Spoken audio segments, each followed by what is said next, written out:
Hello, this is our first raw mini vlog. We are at Bangkok, Thailand. Diba medyo antok pa. So, nag-meet na lang kami sa Bangkok. Si Denver galing Manila. Then ako galing Singapore. So, mga 11 AM yan in the morning. So, papunta kami ng MBK Center. Yan, medyo antok pa. AM. Ang dami namin dalang bagahe. Tig-dalawa kami niyan. Welcome to my country! So, from Airport Link, lumipat kami ng BTS train para makapunta sa mall na gusto namin. Makikita mo na sobrang organized din talaga at well-maintained yung MRT stations nila.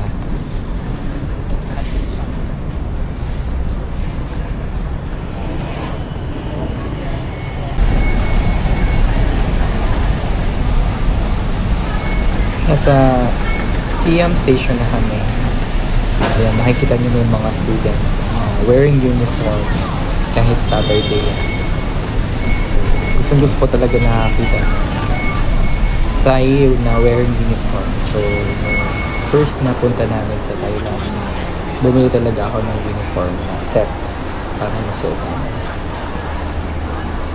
Then yan, naghanap na kami ng makakainang. Tapos ito yung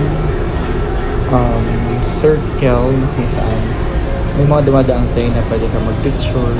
Makikita mo dyan ang labas ng MBK Center. Yung Siam Paragon andyan din malapit. At saka yung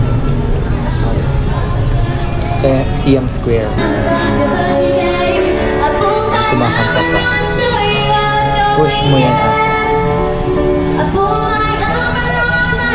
Lahat na kami ng mga kainan ulit. Kasi yung first namin pinuntahan kanina, walang maupuan. So, since alam ko naman na yung dati ko dyan nakainan, yun na lang yung na-recommend ko. So, first meal, dapat local foods. So, our favorites is Pad Thai, as always. Krapao. And after kumain, pumunta kami sa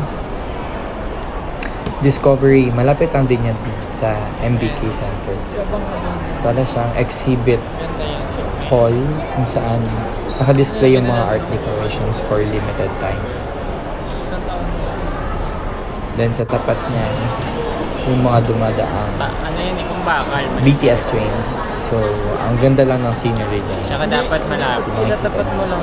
Medyo nakatapat pala talaga siya sa amin. Since first time na mag-video gamit yung camera. Medyo conscious pa talaga sa sarili. Delete masyado yung... Ayan, alam ko hahanap kami ng place ulit dito na mapupuntahan. Kasi 6 PM pa yung train namin papuntang Chiang Mai. So, lakad-lakad muna.